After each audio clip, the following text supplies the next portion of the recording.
Meus amigos, trataremos, a partir deste momento, de um tema que está na ordem do dia no Brasil, que diz respeito à violência. As causas da violência no Brasil e suas soluções é o tema da nossa apresentação a partir deste momento. Nosso objetivo é apresentar as causas e as soluções que poderiam eliminar a violência no Brasil. Cada vez mais, os meios de comunicação deixam explícito que o Brasil está crescentemente vulnerável à violência, obrigando-nos a constatar que a violência invadiu todas as áreas da vida e das relações sociais do cidadão brasileiro. Um artigo publicado pelo jornal É o País, sob o título A Violência no Brasil mata mais que a guerra na Síria, informa que entre 2001 e 2015 houve 786.870 homicídios no Brasil. A enorme maioria, 70% desses homicídios, causados por arma de fogo e contra jovens negros. Este número de mortes supera amplamente o número de mortes do conflito na Síria, quando morreram 330 mil pessoas, e a guerra do Iraque, que somou 268 mil mortes. Segundo o jornal É o País, o Brasil é o país que mais mata no século XXI. O agravamento da violência no Brasil resulta, em nossa opinião, entre outros fatores, do desemprego em massa e da evasão escolar, conforme constatou o IPEA, o Instituto de Pesquisa Econômica Aplicada, órgão do governo federal. O horror do desemprego em massa, sem precedentes na história do Brasil, com cerca de 12,9 milhões de brasileiros desempregados e desalentados, quer dizer, somando os que estão desempregados e os desalentados, ou seja, os desempregados que simplesmente não buscam mais trabalho. Então, são quase que 13 milhões de desempregados e desalentados no Brasil. Além disto, nós temos cerca de 2 milhões de crianças e adolescentes de 11 a 19 anos que não estão frequentando a escola no território nacional. Essa situação, de acordo com o IPEA, nós vamos abordar o trabalho desenvolvido pelo IPEA, que comprova que o desemprego e a evasão escolar são as principais causas da violência existente no Brasil. O IPEA publicou um artigo cujo título é Estudo relaciona taxa de homicídios e desemprego a desemprego e evasão escolar. Estudo do IPEA relaciona taxa de homicídios a desemprego e evasão escolar. Nesse estudo, o IPEA relaciona as taxas de homicídio entre homens no Brasil ao desemprego e evasão escolar. Segundo o estudo, a cada 1% de aumento do desemprego, os homicídios sobem 1,8%. Observe bem para isso. A cada 1% de aumento do desemprego, os homicídios crescem 1,8%. O estudo do IPEA aponta ainda que a taxa de atendimento escolar, que correspondeu ao número de pessoas matriculadas em relação à população de sua respectiva faixa etária, também possui relação com a taxa de homicídios. Para cada crescimento de 1% no atendimento escolar, entre 15 e 17 anos, os homicídios caem 1,9%. Então isso significa dizer que quanto menor a evasão escolar, menor a incidência dos homicídios. Um artigo publicado por Luciana da Silva Teixeira, sob o título Determinantes da Violência no Brasil, publicado pela Biblioteca Digital da Câmara dos Deputados, informa que os dados da violência em nosso país mostram a falta de perspectiva, principalmente da população jovem. E aí é que entra a questão da evasão escolar. E aí eu faço a relação entre as conclusões deste artigo com o estudo do IPEA. Então, neste artigo, a colocação que foi feita é a de que a falta de perspectiva, principalmente na população jovem, que não encontra emprego, aí entra a questão do emprego também, e essa população jovem torna-se presa fácil dos traficantes de drogas. Não é por acaso que na mesma faixa etária em que se verificou o crescimento assustador da violência, concentram-se 45% dos desempregados da nação, de acordo com o Ministério do Trabalho.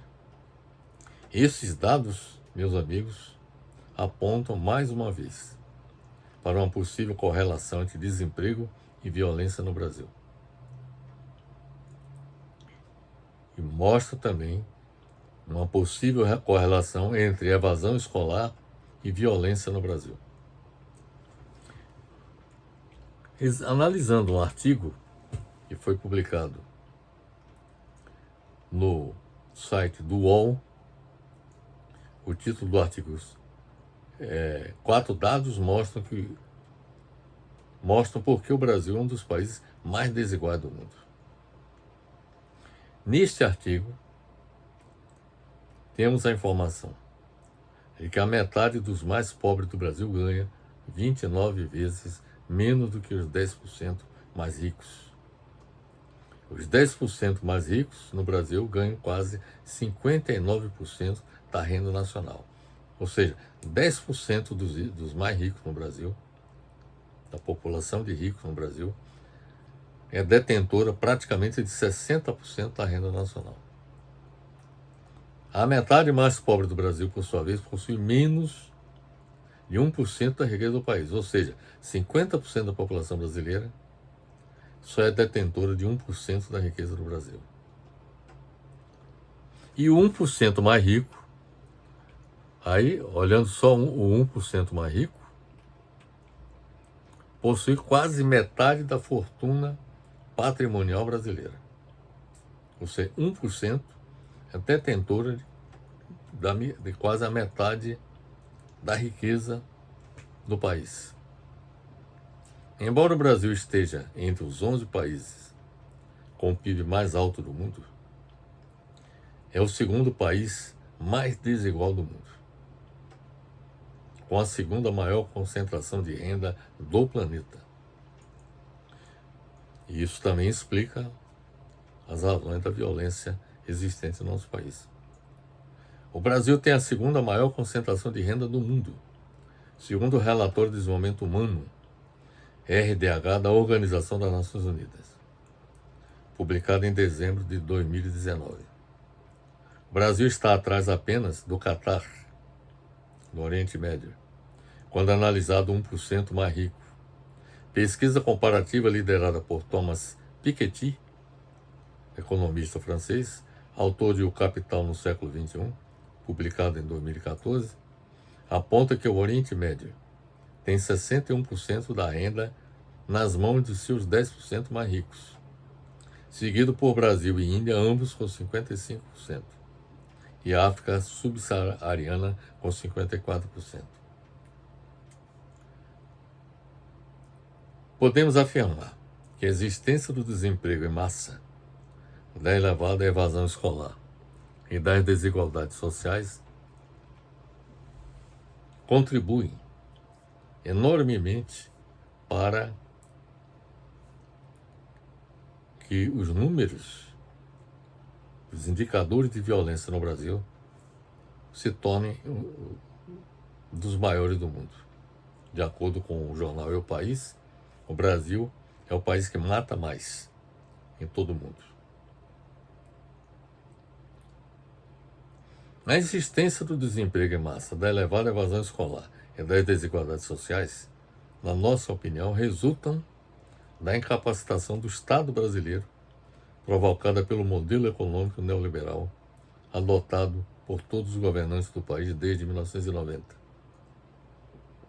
que tem sido grande responsável por levar o país à devastação social na atualidade.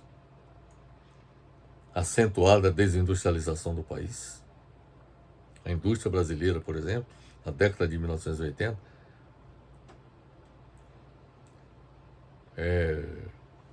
contribuía com 30% na formação do PIB do país. Hoje, contribui com menos de 10%.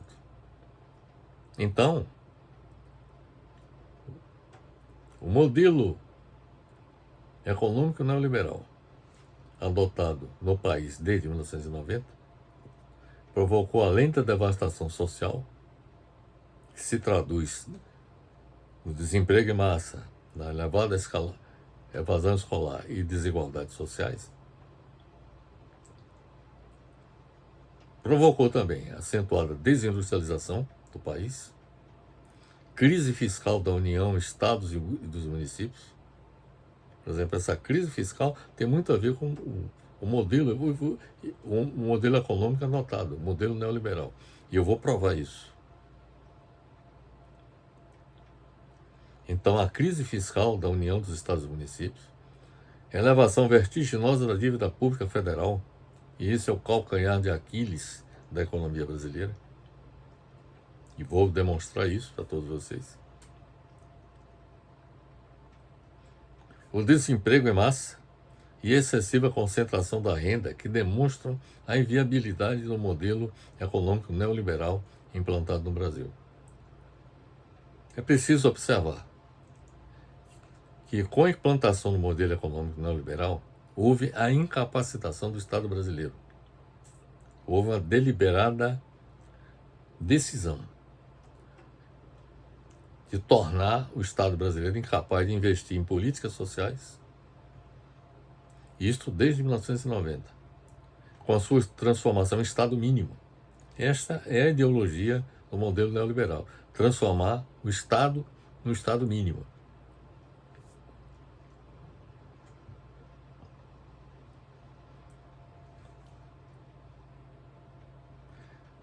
Estado mínimo para intervir o mínimo possível, principalmente na economia do país e também em questões sociais. É oportuno observar que a doutrina neoliberal prega a menor participação possível do Estado na economia, a privatização de empresas estatais e a desnacionalização da economia brasileira, dando preferência ao setor privado. Tudo isso foi o que aconteceu desde 1990 em nosso país. Foi isso que aconteceu com o Brasil desde 1990. Apesar dos esforços do governo Lula, dos governos Lula e Dilma Rousseff para atenuar desigualdades sociais, com a adoção dos programas Bolsa Família e Minha Casa Minha Vida, entre outras medidas, quando ocorreu a queda na concentração de renda no Brasil de 2003 a 2015. Houve esse esforço desses dois governos que contribuiu para amenizar a situação, a questão da desigualdade social. Com a introdução do modelo econômico neoliberal no Brasil, de abertura da economia brasileira ao capital internacional e aos produtos importados, e isso daí explica, em grande medida, a desindustrialização do país, houve como consequência o declínio econômico do Brasil, que fez com que houvesse queda na arrecadação de tributos no governo federal e aumento do déficit público. Então, houve queda na arrecadação de tributos e aumento do déficit público, com a consequente incapacitação do governo brasileiro de realizar investimentos econômicos e sociais. Para financiar o déficit público, o governo federal se endividou excessivamente. Na medida que a arrecadação de tributos não oferecia condições do governo federal de fazer frente aos seus compromissos, seus gastos, então o déficit público foi crescendo em bola de neve. E o resultado é que o governo brasileiro, para cobrir esse déficit, se endividou, colocando títulos públicos à venda para captação de recursos. Então o governo federal se endividou excessivamente, disto resultando um aumento exponencial nos encargos, com pagamento de juros e amortização da dívida pública. Este fato fez com que cerca de 40%, 40% a 50% do orçamento da União tenha sido destinado, durante esse período em que o modelo neoliberal impera no país, é que 40% a 50% do orçamento da União tenha sido destinado ao pagamento dos juros e amortização da dívida pública.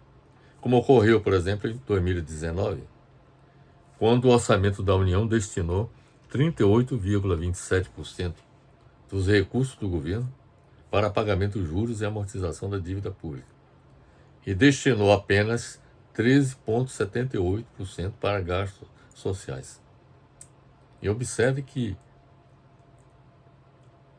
no orçamento da União, desses gastos sociais, por exemplo, 3% é para a educação, 3% para a saúde, 10% corresponde à transferência para estados e municípios. De modo que, ao destinar a maior parte do que o governo arrecada para o pagamento da dívida, isso significou a disponibilidade de menos recursos para a educação, para a saúde, para a infraestrutura, etc.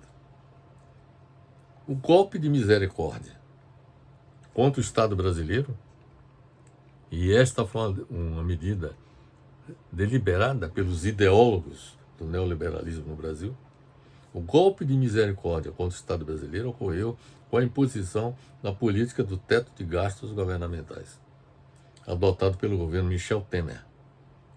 E outro golpe foi representado pela autonomia no Banco Central, que foi adotado pelo governo Jair Bolsonaro. Observe o seguinte, que com o teto de gastos públicos, o Estado brasileiro ficou limitado em sua capacidade de promover investimento. Investimento público de toda natureza, seja investimento, por exemplo, em obras de infraestrutura, como também em gastos sociais. Devido a quê? A asfixia financeira, em que ficou submetido também com as taxas de juros maiores do mundo praticadas pelo Banco Central, que contribuiu para aumentar a dívida pública, porque quanto maior a taxa de juros praticada pelo Banco Central, maior aumenta também o tamanho da dívida pública. Então, as duas coisas, a política do teto de gastos e a autonomia do Banco Central, foi um golpe de misericórdia contra o Estado brasileiro. A insuficiência de recursos governamentais destinados às políticas econômicas e sociais no Brasil chegou a um limite crítico durante o governo Bolsonaro, a tal ponto que teve de se fazer uma PEC, projeto de emenda constitucional, para aliviar a situação, porque o governo tinha que enfrentar, por exemplo, a pandemia. Então os gastos do governo ultrapassaram o teto que foi estabelecido Então teve que se estabelecer uma PEC para que os gastos pudessem ser realizados. Então, a insuficiência de recursos governamentais destinados às políticas econômicas e sociais no Brasil tem contribuído para o agravamento das desigualdades sociais, as quais têm proporcionado tensionamento do ambiente social que contribui para o aumento da violência no país. Na medida que o governo não atende às demandas sociais da população, isso gera um ambiente social tremendamente negativo, que contribui para o aumento da violência no país. O arcabouço fiscal do governo Lula, aprovado pelo Congresso Nacional, melhorou a situação ao admitir que o gasto do governo pudesse se elevar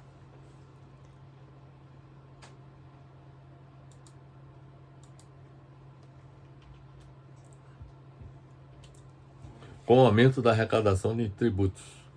Quer dizer, o arcabouço fiscal estabeleceu uma nova regra, de que o gasto poderia crescer na medida que a arrecadação de tributos crescesse também. No entanto, o arcabouço fiscal não soluciona a crise fiscal do governo, porque não equaciona a questão central, que são os elevados encargos do governo federal com o pagamento da dívida pública. A insuficiência de recursos do governo federal tem contribuído para que o governo brasileiro não promova políticas econômicas e sociais eficazes no Brasil, contribuindo desta forma para o agravamento do desemprego, da evasão escolar e das desigualdades sociais, as quais têm proporcionado o tensionamento do ambiente social que influencia o comportamento social dos indivíduos no país. Tem uma obra que nós consultamos, o título é Paz e Guerra entre as Nações. Foi publicado em 2018 pela editora Martins Fontes de São Paulo. Este livro, de autoria do grande pensador francês Raymond Aron, neste livro nós podemos constatar que, segundo Raymond Aron, a agressividade humana é influenciada de muitos modos pelo contexto social. E ele mostra de forma indiscutível, com exemplos ao longo da história, que esta é uma verdade indiscutível. Na opinião dele, a agressividade humana é influenciada, de muitos modos, pelo contexto social. Ele informa também que a frustração, observe bem a palavra frustração, que a frustração e a inadaptação do indivíduo a um ambiente social, ou seja, o ambiente social passa a ser hostil ao indivíduo, contribui, ou seja, a frustração e o ambiente social e a inadaptação do indivíduo ao ambiente social contribuem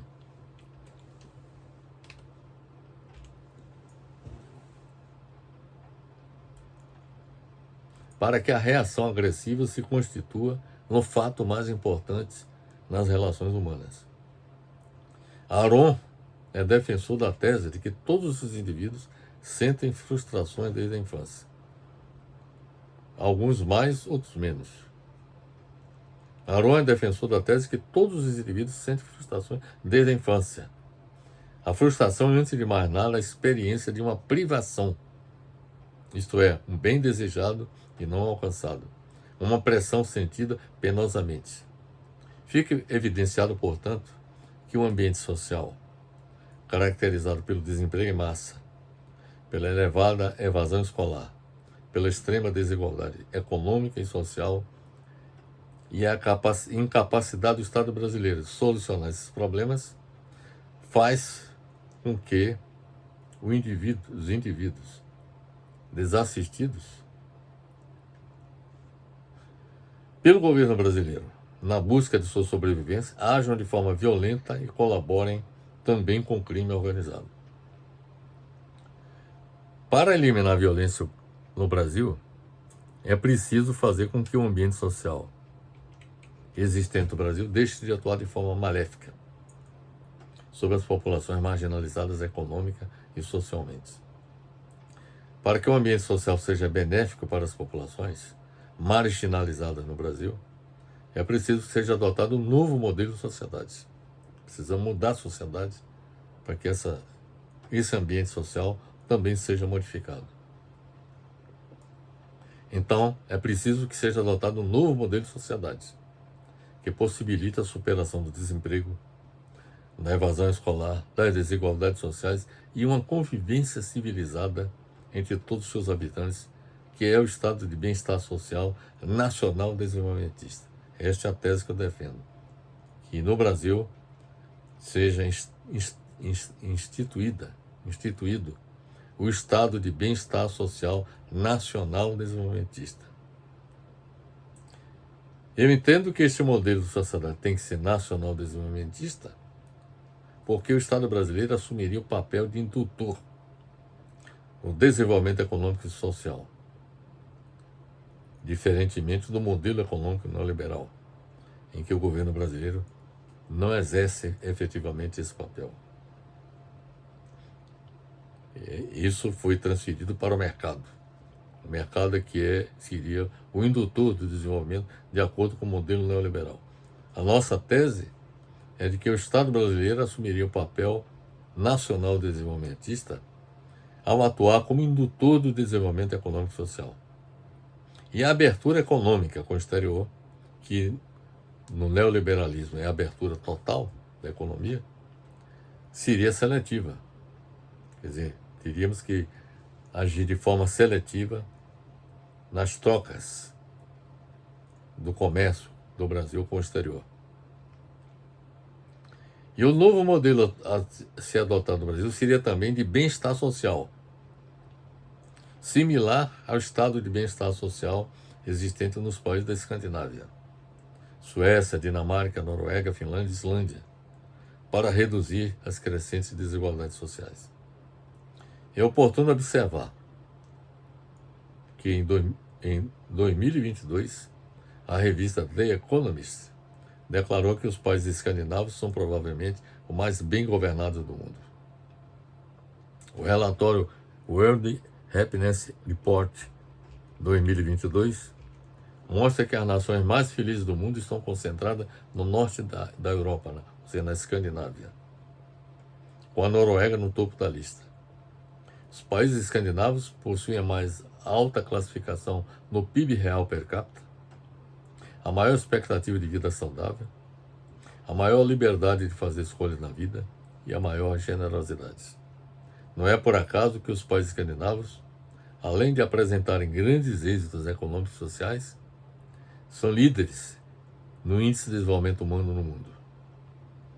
Para combater as desigualdades sociais, o desemprego, a evasão escolar e a extrema pobreza da população, o governo federal deveria assumir as rédeas da economia nacional, abandonando o fracassado modelo econômico neoliberal, para reativar a economia brasileira e o pleno emprego, com a execução de imediato de um amplo programa de obras públicas, de infraestrutura, em energia, transporte, habitação, saneamento básico, etc., com a participação do setor privado,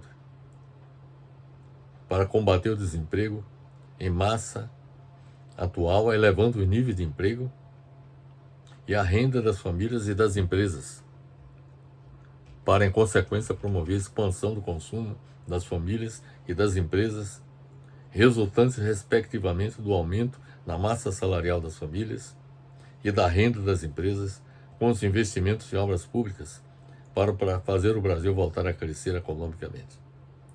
Além disso, o governo federal deveria adotar imediata a auditoria da dívida pública, seguida de renegociação, com o alongamento do tempo de pagamento dos juros da dívida interna pública do país, visando a redução dos encargos governamentais com pagamento da dívida pública, para levar a poupança pública para investimento.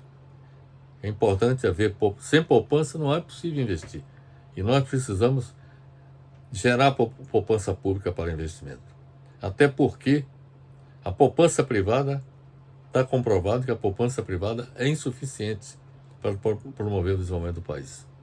seja poupança privada interna e externa. Então, além dessas medidas de alongamento do tempo de pagamento dos juros da dívida interna pública, visando a redução dos encargos governamentais com o pagamento da dívida pública, para elevar a poupança pública para investimento, é necessário também promover o aumento da arrecadação pública, com a taxação das grandes fortunas, dos dividendos de pessoas físicas e dos bancos, e a eliminação de gastos supérfluos em todos os poderes da República, com a redução de órgãos públicos desnecessários e de pessoal comissionado.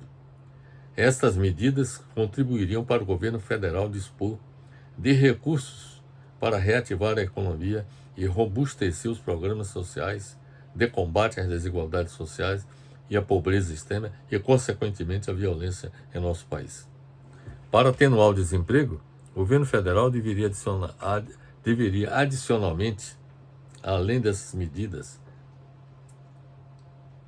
expansionistas da economia, para atenuar o desemprego, o governo deveria adicionalmente adotar políticas públicas voltadas para o desenvolvimento da economia social e solidária, através da qual haveria a possibilidade de, entre outras medidas, recuperar, por exemplo, empresas de massa falida e dar continuidade às mesmas, com um novo modo de produção, em que a maximização do lucro deixa de ser o principal objetivo, dando lugar à maximização da quantidade e da qualidade do trabalho.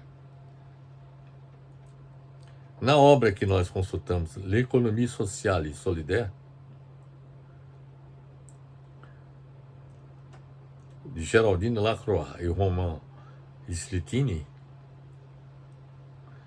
nessa obra nós observamos que é afirmado que a economia social e solidária é uma das soluções para atenuar o problema do desemprego e abrir os caminhos para inventar no futuro outras maneiras de produzir e consumir, contribuindo para a maior coesão social. Segundo esses autores, o Lacroix e Slittini, autor dessa obra, L'Économie sociale et solidaire, a economia social e solidária oferece respostas para numerosas questões da sociedade contemporânea. Nesta obra consta a informação de que a economia social e solidária corresponde a 10% do PIB francês e é responsável por 12,7% do emprego na França. Veja a importância da economia social e solidária. No Brasil, a economia social e solidária representa apenas 1% do PIB do Brasil. É preciso que haja um esforço por parte do governo federal no sentido de promover a economia social e solidária, além das iniciativas voltadas para a expansão da economia brasileira. O combate à violência que se registra no Brasil deveria consistir, portanto, na adoção de estratégias emergenciais a curto prazo, contemplando de imediato a recuperação da capacidade do Estado brasileiro para realizar investimentos econômicos e sociais e de reforço à ação policial de combate ao crime organizado. Para que isso aconteça, o governo federal precisa aumentar a arrecadação de tributos, com a cobrança de imposto sobre dividendos, que é uma parcela do lucro das empresas distribuída aos acionistas, o aumento da tributação sobre a herança no Brasil, com alíquota de 60%, e a taxação progressiva do estoque de capital, que poderia incluir o imposto sobre a fortuna, bem como reduzir os encargos com o pagamento de juros e amortização da dívida pública, conforme nós afirmamos, renegociando com seus credores o alongamento do pagamento da dívida. E ao invés, por exemplo, do Brasil alocar 40% a 50% do governo federal do orçamento para pagar a dívida, alocar, por exemplo, 20%. Nessas circunstâncias, o governo poderia dispor de 20% a 30% de recursos adicionais que poderiam ser utilizados em investimentos econômicos e sociais.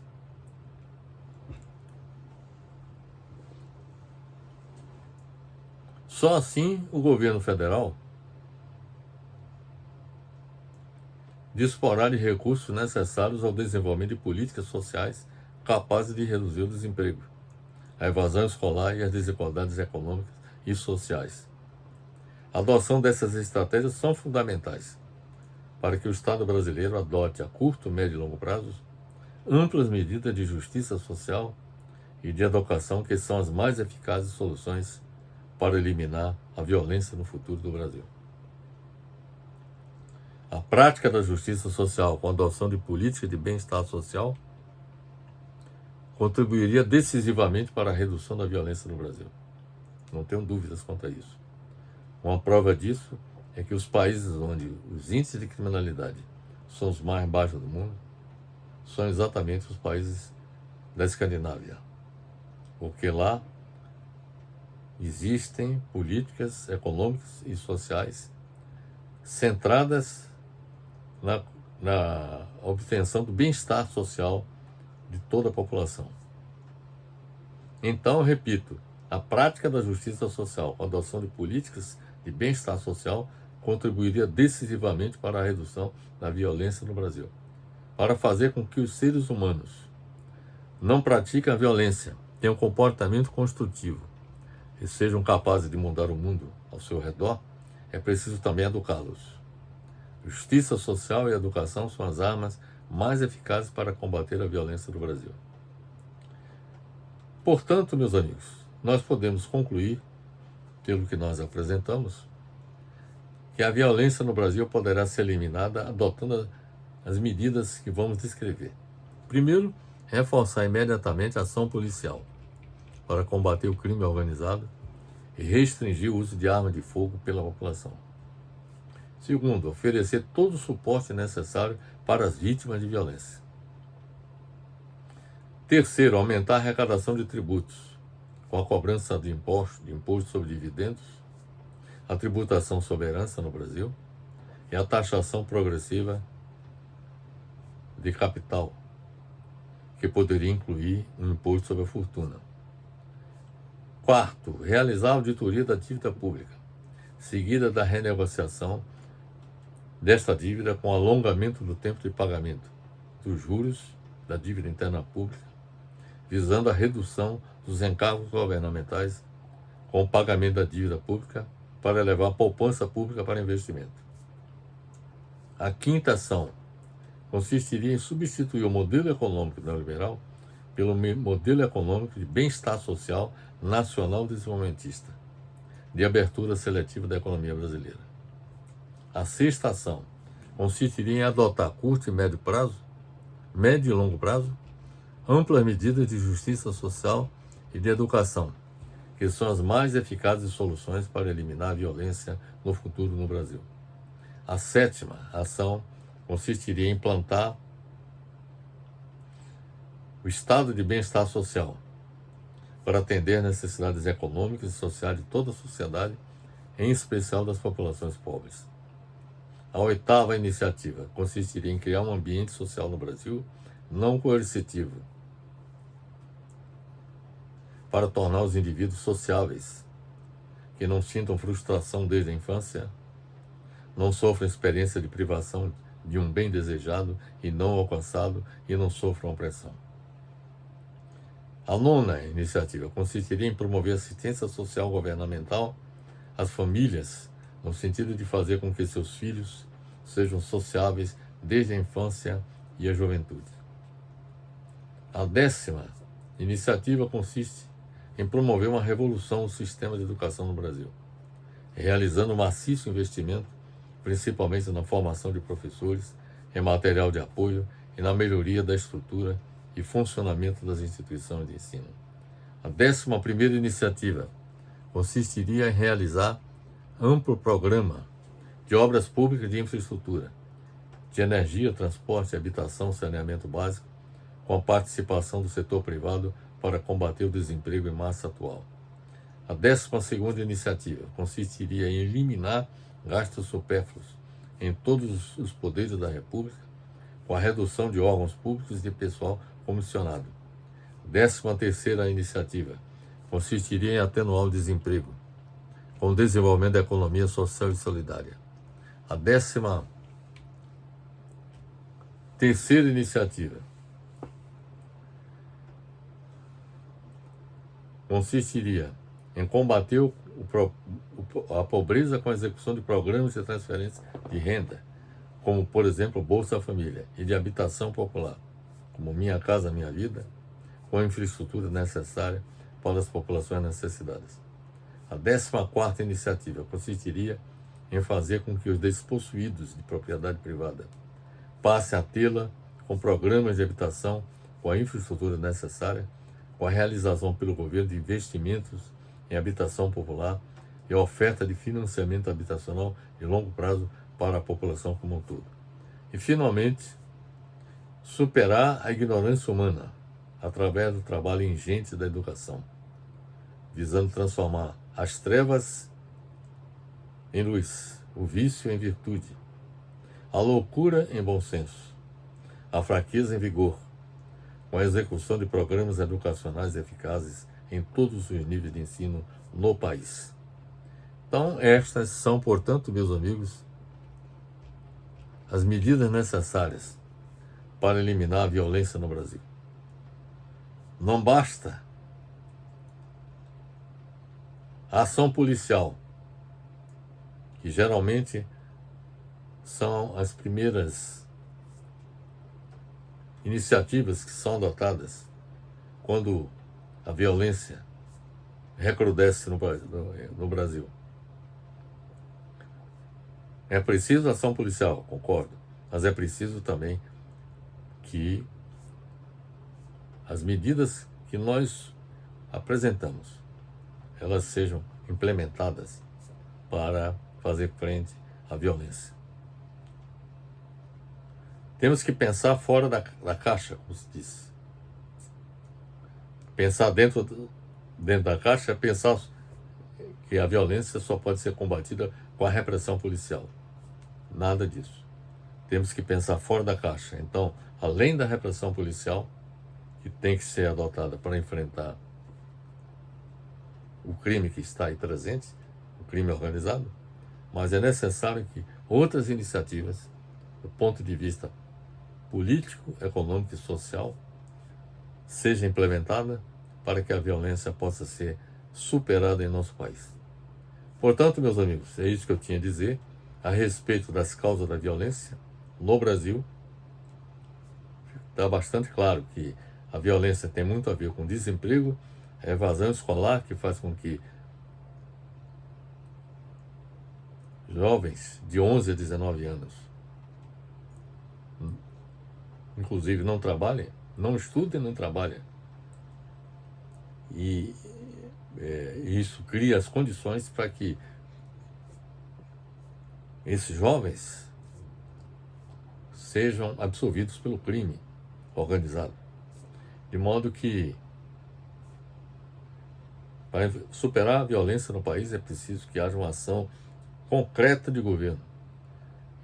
Eu sugiro que, no caso específico do Brasil, o governo federal, o presidente Lula, promova um fórum no Brasil para discutir as formas como o governo, todas as instituições e a sociedade no seu conjunto devem colaborar no enfrentamento desse problema. Finalizo apresentando meu abraço fraternal para todos.